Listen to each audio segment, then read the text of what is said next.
How's it going, everybody? It's Mike. Welcome back to my channel. We're going to get right back into it of part 3 of the S conversion kit. We're back, and this is Cleo. Hi, sweetie. Hi.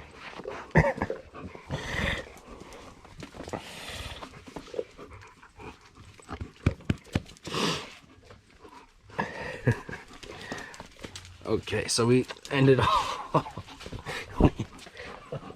Hi, baby. Hi.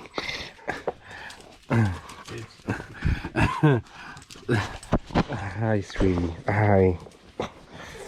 Come on, baby. Oh, hi, sweetie. Okay, so we ended off putting that bolt in there. And then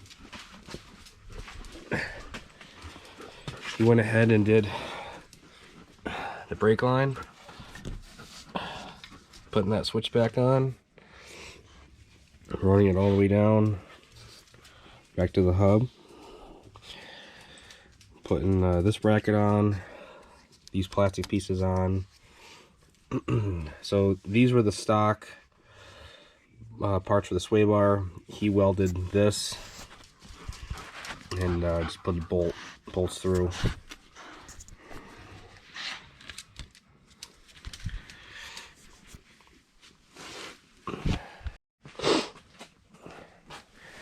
Alright, we tightened these nuts, put the pin in, we did the alignment. We'll do alignment again when the tires are on. Yeah. Okay, so you do want to impact this, by the way. Might have not have mentioned that. And right now I just installed the shock. We labeled it. And next, you do have to cut these. And we're cutting an inch off because when you turn, this will hit the axle. So just take an inch. I'm just using like a saw and a knife. Alright, so grab yourself a grease gun. You got 3 on this side. 2, 3.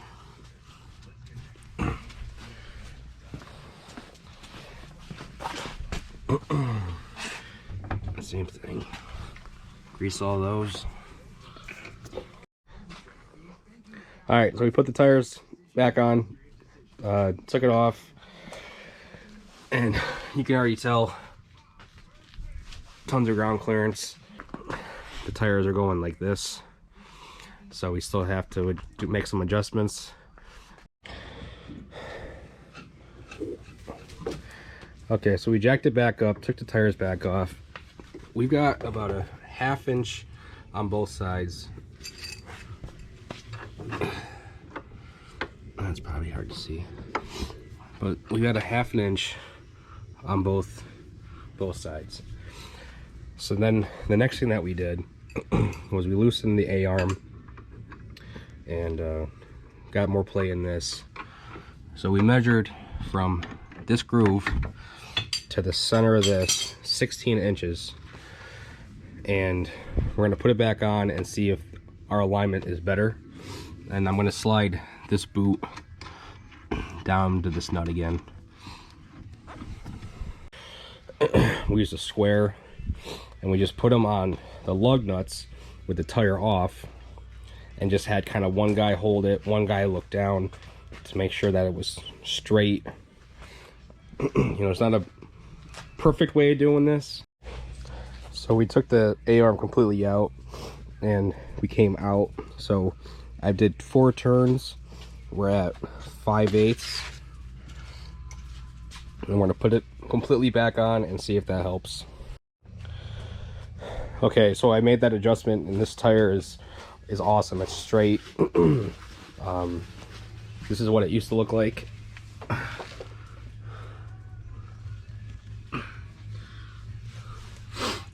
That's what you don't want.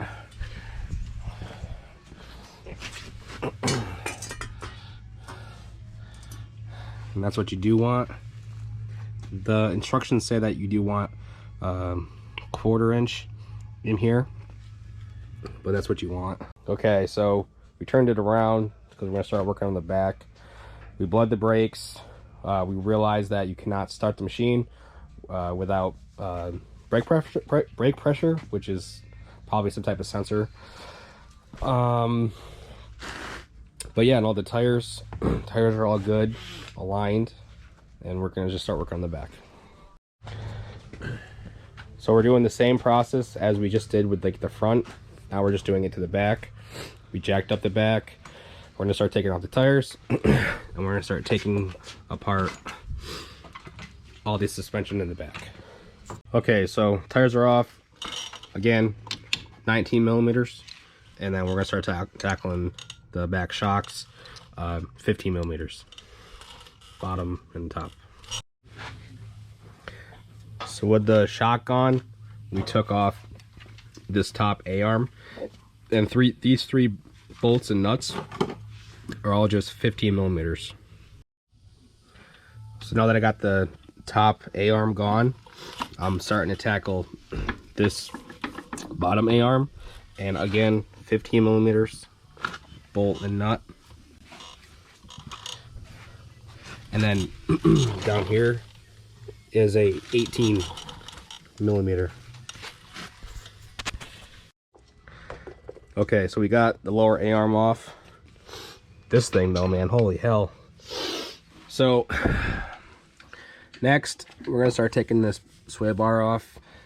These are again 15 millimeters, and then we took off the brake line. We just zip tied it right there. That's 13 millimeters. Next we're gonna start pulling this axle out.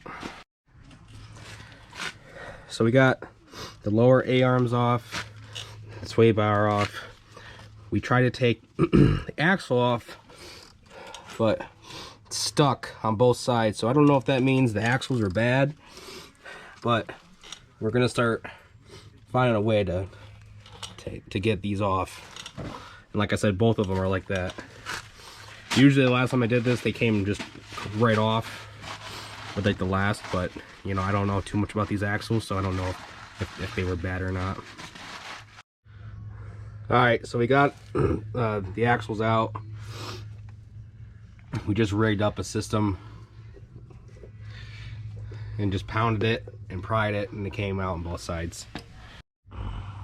Okay, so next we're gonna start disconnecting this entire brake line. All right, so get yourself one of these star Allen wrenches, and then take this one off, and then just start working down that way.